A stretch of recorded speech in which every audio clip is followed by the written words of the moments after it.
Hindi, pero totoo. Dito lang sa court, nung hindi pa kami Christian, talagang wala pa. Kilala lang namin si Jesus sa pangalan, pero wala kaming relasyon sa Panginoon Jesus noon. Pag kami nandiyan sa court, talagang basketball, buhan dito, din kung ano pag ginagawa namin, kwentuhan ng mahalayan, tapos kami lang yung away. And then yung tropa namin dyan, hindi na ako magpapagin ng pangalan, talagang tuwa-tuwa dahil magkakatropa kami. Pero since nung kami nakakilala sa Diyos, kami ay nagpapagong buhay. Every time pumunta kami, nag-uumpisa kami bagong Kristiyano kami. Pagdating namin doon sa court, konting pagkakamali lang namin, talagang binubus ka kami o ano. Or naging ka pa. Bago ginagano na kami. Dahil totoo, pag ikaw naging Christian, ilalagay ka ng Lord sa taas ng burol. Ibig sabihin, mataas yung tingin sa'yo ng mga tao. Ngayon, ang tanong, ano bang ipapakita mo? As people look at you, ano ba ang makikita nila sa'yo? Kaya nga challenging nyo, habang nag-aantay tayo kay Jesus Christ, mag-glow tayo, mag-shine. Amen ba? Tuloy natin. Neither do people light a lamp and put it under. Ano ba sa dito? Bowl! Yun. Baka magkamali ako maging bowl. Okay. So, neither do people light a lamp and put it under a bowl. Instead, they put it on its stand and it's give light to everyone in the house. In the same way, let your light before men, that they may see your good deeds and praise your Father in heaven. Habang nag-aantay tayo, please let your light shine. Sinindihan kayo. Sinabi dito, wala naman siguro nagsindi ng lampara kasi nung unang panahon, lampara lang sila. Wala nagsindi ng lampara tapos tatakpan lang ng mangkok. Anong mangyayari sa ilaw? Sumisindi pa rin siya sa loob, kaya lang nakatago. Walang epekto yun. Kaya nga nagsisindi nung unang panahon, pag brownout, di ba? O blackout. Pag ikaw nagsisindi, kailangan mo itago sa ilalim ng lamesa. Kailangan ilagay mo sa tamang lalagyanan para makita ng marami yung nanataanan nila kung silang matisod at masaktan at kung ano pang mangyari. Ganon din sa atin, ngayong Kristiyano ka, asan pa si Jesus Christ sa buhay mo? Huwag mo naman itago. Hindi pagpunta natin ng school, hindi ka na Christian. Sa church ka lang Christian. Hindi ganon. Kahit saan ka pumunta, Christian ka, kahit nasa loob ka ng bahay, Christian ka, si Jesus Christ na huwag mo itago. Ang problema sa maraming Kristiyano ngayon, pag nakasama ang tropa, hindi siya Christian, ang dali na magbukat ng pagiging Kristiyano. Balik na naman siya sa dating buhay. Kung gano'n siya kalakas magmura noon, gano'n pa rin siya. Pero pagpunta ng church, hallelujah, praise the Lord! Hallelujah! Pero pagdating sa mga tropa, tungkol chinta. Diba? Gano'n tayo Marami sa atin gano'n. Let your light shine. Let's glow. Amen? Pakisabi nga, let's glow. Let's glow. Amen. Spread the love. Spread the love of God. 1 Peter 4:8 and 9. Above all, love each other. Paano tayo mag-glow? Spread the love. Love each other deeply because love covers over a multitude of sins. Offer hospitality to one another without grumbling. Ito pa isa. Maging mabuti tayo. Habang nag-aantay tayo sa Lord or vice versa, doon sa kabilang banda, is habang hinaantay natin yung huling araw natin sa mundo, huwag naman sana na bago kong mamatay, ang dami mong nakasamahan ng loob. Kung meron kang mga kagalit ngayon, nababago mo, bago ka humarap sa Diyos, bago ka mamatay. Dahil hindi mo naman alam kung kailan, sana kung yun mo yung mga kasamahan ka ng loob, magmula sa loob ng pamilya mo, kung masama ang loob mo sa tatay mo, sa nanay mo, sa mga kapatid mo, may mga tropa ka, masama yung loob mo, magpatawad ka na. Kasi hindi mo alam kung hanggang kailan na lang yung buhay mo, or sila hindi mo alam kung hanggang saan na lang sila. Tapos ang mahirap sa ating mga tao, kung kailan nandun nakahiga, doon lang humingi ng tawad, pinapatawad na ko pa, patapapin mo ako. Hindi nila maririnig yun, sayang naman. Magpapatawad din naman pala tayo, magpatawad na ng maaga. Eh, sa ganun, marami pa kayong pagsamahan, mabawi nyo pa yung relasyon. Hindi yung patay na. O kaya comatose na, tsaka humingi ng tawad. Malay mo ba kung mapupuhay kayo? Magpatawad na. Amen ba? Matuto tayo magpatawad. Magtanim tayo ng maraming pag-ibig. Nasa ganun, dumating man ng Lord, o humarap tayo sa Kanya dahil namatay tayo, at least pag-ibig ang iniwan mo, hindi galit. Amen ba? Hindi yung mandusay ka na ba, namatay ka, may tinamangan na ligaw na pala dyan sa kalsada. Eh marami kang kagalit. kumantusay ka dyan, di wala man lang nagtakip ng dyaryo sa'yo. Kasi lahat galit sa'yo. Buti nga ano ka, pinagsispa ka tayo. Ha? Ha? Asking police. Ibig sabihin, nasa ganun marami naman dumalaw sa inyo. Pag nasa puro na kayo. Hindi yung dadalawa lang, nanay at tatay mo pa. Tapos minamadali yung puro kasi wala namang dumadalo. Ang ibig sabihin, pagtanim tayo ng maraming let's glow habang tayo nag-aantay sa Panginoon. Magliwanag tayo, spread natin yung pag-ibig, magtanim tayo ng mabuting gawa. Nasa ganun, dumating man ng Lord, uulit tayo ng Lord, anong oras mo dumating yun, mangyari yun. Alam natin yung iiwanan natin mabuti. At dahil alam natin yung tinanim natin ay kabutihan. Amen ba? Amen ba? And then lastly, number 3, let's go. Tama kayo? So number 1, let's grow, let's glow, and then lastly, let's go. This is more on action. Let's go. Umaksyon tayo. Let's go. Pinapit ko sa dalawa. Let's go share the gospel. Matthew 28, verse 19 and 20. Therefore go and make disciples, all nations, baptizing them in the name of the Father, of the Son, and the Holy Spirit, and teaching them to obey everything I have commanded you. And surely, I am with you always, Jesus said, to the very end of the age. Nangako siya, go and make disciples. Guys, alam niyo na yung totoo. Alam niyo na walang ibang paraan kung paano pumunta ng langit kundi sa paraan lang ni Jesus Christ. Kung hindi natin natanggapin si Jesus Christ, baliwala ang lahat. Dahil ang only way, John 14:6, sa mga nakakalam, sabay-sabay tayo. Nasabi sa John 14:6? The way, the truth, and the life, no one can except through me. Nasabi doon, siya lang yung taong papuntang langit, wala makakapunta ng langit maliban sa pamamagitan niya. Kaya guys, let's go share the gospel dahil marami. Siguro may mga kakilala rin kayo na nagsasabi na marami pang paraan para makapunta ng langit. Marami nagsasabi na kailangan magpabaptize ako, kailangan maging member ako ng church na to, then kailangan gumawa ka ng mabuti. Pero guys, ito sasabihin ko sa inyo, walang sinabi na sa Bible na ganun. Sabi sa Bible, the only way to heaven is through Jesus Christ. Wala nang iba. Wala nang iba. Isipin niyo naman yung magulang natin. Paano kung dumating si Jesus Christ? O kunin sila ng Diyos, hindi nila alam. Hindi nila alam kung saan sila pupunta. Ito kasi nasabi ko sa inyo, hindi kamatayan ang pinaka-nakakatakot na mangyari sa buhay ng isang tao. Kundi yung mabuhay ka na hindi mo alam kung saan ka pupunta pagkatapos mo mamatay. Dahil tanggapin man natin na hindi, merong langit at impyerno, nakakatakot na mamamatay yung mga mahal nyo sa buhay na hindi nila alam. Miski ikaw, hindi mo alam kung saan sila pupunta. At ito pa masakit. Alam mo na sa impyerno sila pupunta dahil hindi nila tinanggap ang Panginoon sa buhay nila. Yun yung nakakatakot. Ang tanong ko sa inyo ganito, okay lang ba yun? Ang tanong, anong gagawin natin? Kung sinasabi niyong mahal mo talaga ang magulang niyo, go share the gospel, sabihin mo, si Jesus Christ lang ang paraan, papuntang langit, wala nang iba. Sabihin na sa kanila, na patating na ang Lord, and then yung mga senyales. May langit at impyerno, saan tayo pupunta? Share natin yung gospel. Paano ka tayo mag-share kung hindi tayo nagpe-pray? Paano tayo mag-share kung hindi ka nagbabasa ng Bible? Paano ka mag-share kung hindi ka nakikinig ng salita ng Diyos? Wala. Nga. Kaya in-encourage ko kayo. Go, share the gospel, read your Bible, pray, and then lastly, let's go serve God through serving others. Serve natin si Jesus. Mag-serve tayo through serving others. Maglingkod tayo sa Panginoon. Maganda na abutan tayo ng Panginoon na naglilingkod ka sa Kanya. Amen ba?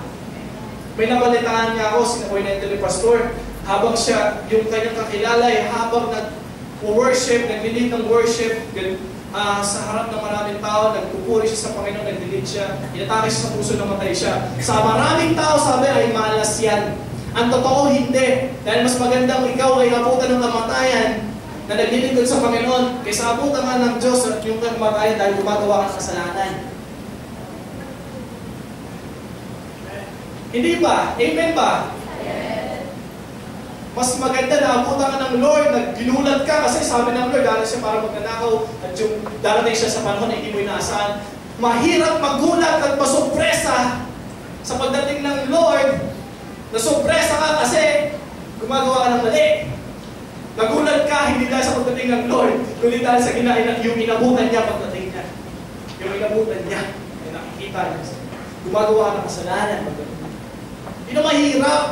Mas maganda na abutan ka ng Lord ng ating Diyos. O ikaw ay mamatay dahil gumagawa ka ng mabuti at naglilingkod ka sa Diyos. Amen ba? Amen. 1 Peter 4:10 and 11, ang sabi, each one should use whatever gift or whatever talent that he has received to serve others faithfully, administering God's grace in its various forms. If anyone speaks, he should do it as one speaking the very words of God. If anyone serves, he should do it with the strength God provides, so that in all things God may be praised through Jesus Christ. To Him be the glory and the power forever and ever. Amen.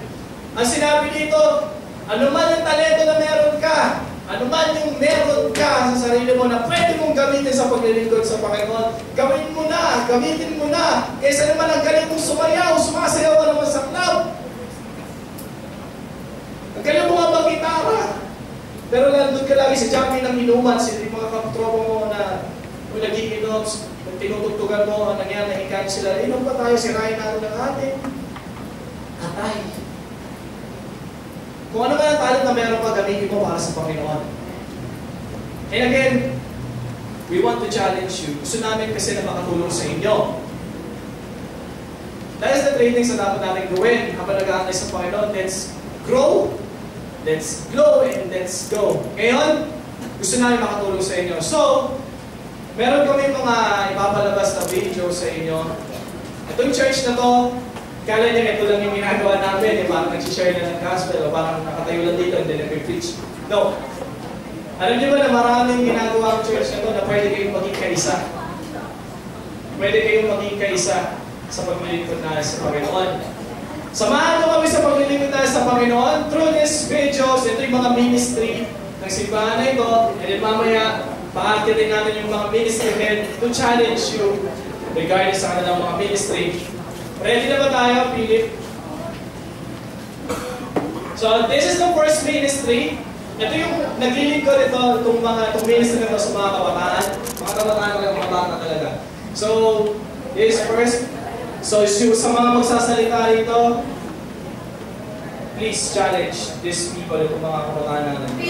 Our vision is to say the good news of Jesus Christ, our Lord, being spread to all ages through educating and equipping the children to have fear of the Lord that will make a powerful difference in their family, school, and community. Ang dalawang kandilang ito ay sumisimbolo sa buhay ng mga tao. Marami ang nag-aakala na ang maliit na kandila ay para sa mga bata at ang malaki naman ay para sa mga matatanda. Ngunit sila ay nagkakamali. Dahil ang malaking kandilang ito ay para sa mga bata. Habang hindi pa sila nauupos, marami pa ang pagkakataon na sila ay maturuan at may handa para sa tunay na buhay. Why focus on children? Childhood years are formative years. As the saying goes, it is easier to train a child than to repair a broken man. We should focus on children because they are the next generation. They could be the next future leader, the next presidents, senators, teachers, or even pastors.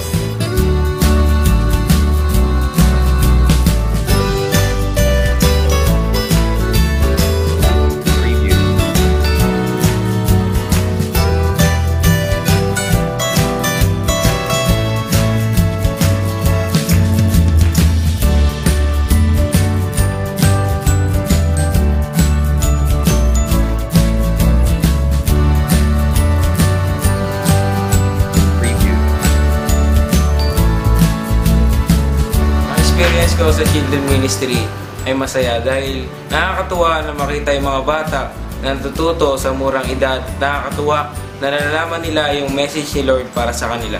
At masarap magturo sa bata dahil habang nagtuturo ka, ikaw din natututo ka. We teach the love of God to change lives. Little Samuel Children Ministry.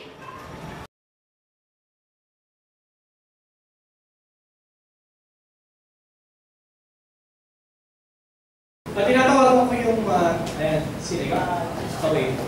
So, i-explain niya ba? In 30 seconds, i-explain niya ba yung ministry and then bahala siya mag-challenge you. Bale po si Jovelyn po talaga head ng ministry na to. So, ako lang po yung assistant head. So, ito po.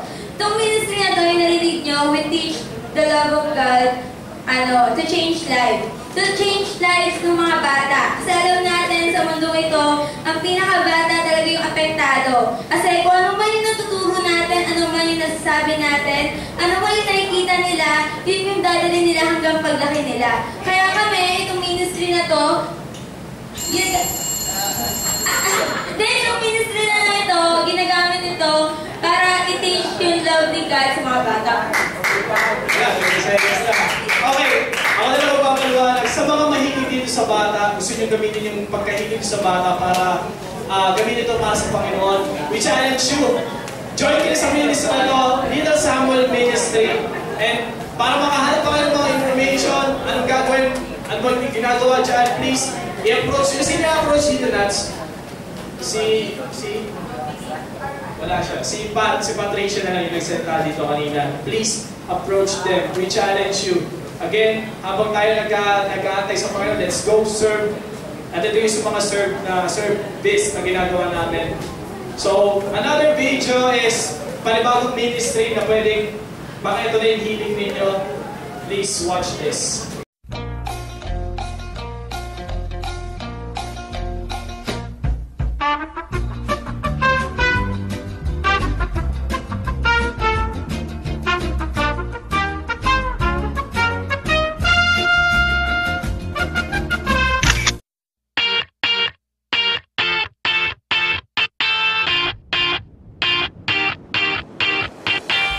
Without you, that's me without you, that's me without you, don't know where I'd be without you. We are Creative Arts Ministry, and we are shaped to unleash our talents, to love God, and to serve others with a passionate heart.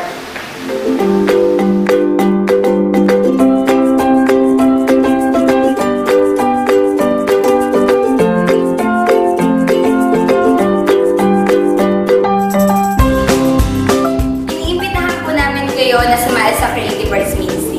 At dito po, marami kaming ginagawa. Unang-una ang workshop. Meron po kaming dance workshop.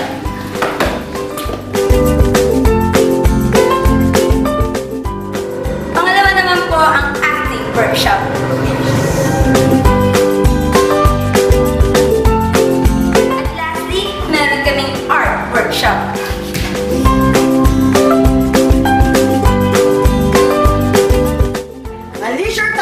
And banish your fear. Be one of us. We are Creative Arts Ministry! The Unleashed Artists of Christ.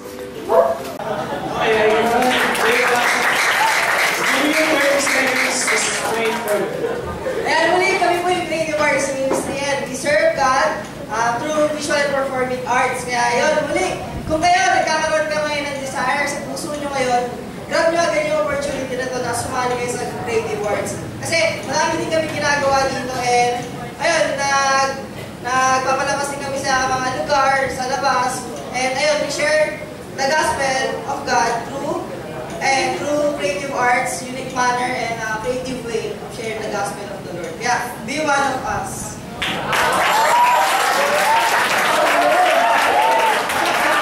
Okay, let's go serve the Lord. Sa mga magaling umarte dito, talagang may nararamdaman nyo sa sarili nyo.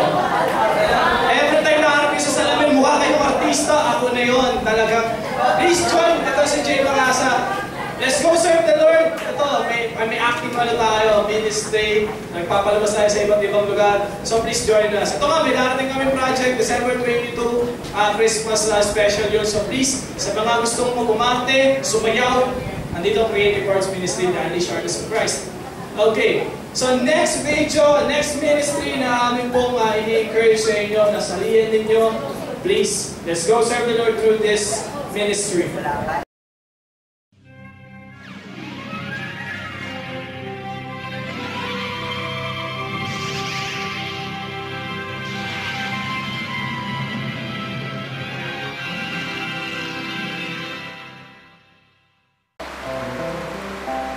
Bigini!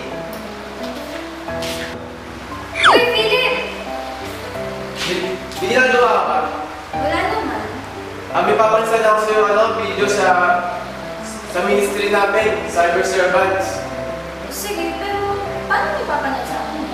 Teka. Uy, teka!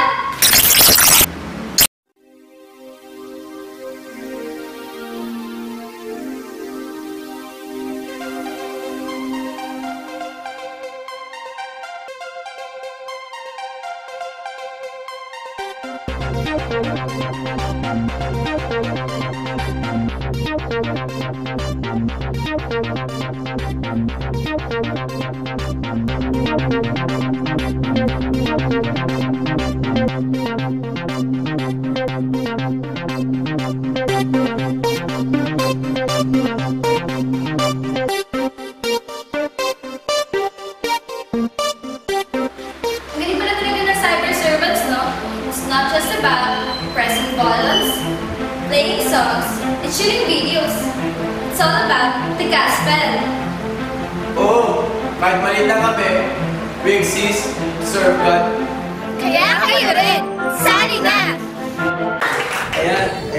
So kami po ang Cyber Servants Ministry at yung nakikita niyo po mga videos yan, presentations, and mga flyers na natatanggap nyo kapag nag-follow up, mga pina-follow up sa inyo, may flyers, kami po yung nagawa. So we invite nyo na sumama po sa ministry namin kasi kailangan po namin ng numbers, tapos gaya na sinabi nung babaeng maliit. Ayan, it's not about pressing buttons, shooting videos, or playing songs. It's all about the gospel. Para ikalat ko sa buong mundo, via YouTube, via internet. So I invite you, I encourage you. Sa lahat ng mga mahilig sa computer, sa mga internet, sa Facebook, sali po kayo sa amin. Okay.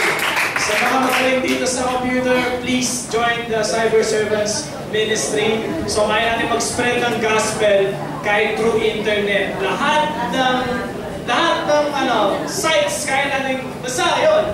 Please join Cyber Servants Ministry. Lamin nyo si Chia sa mga interested, please. So the next, meron pa ba ilan na? So last one, let's go serve the Lord through this ministry.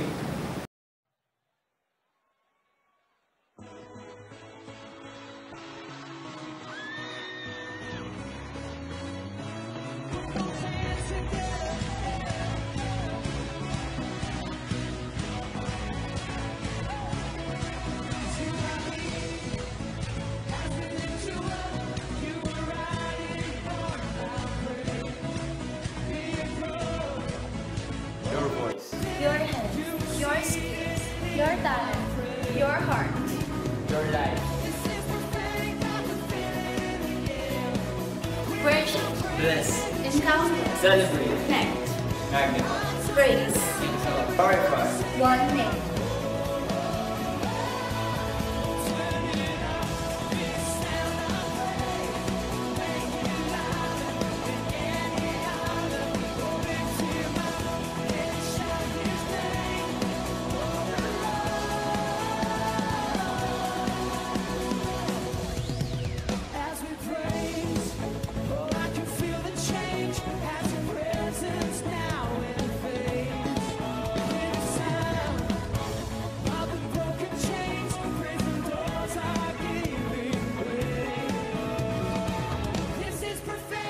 We are in a symphony God wants you to be part of that music.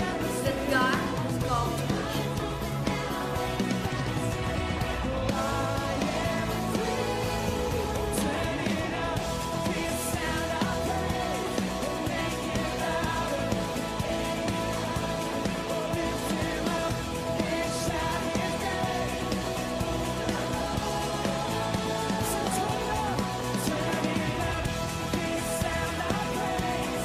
Make you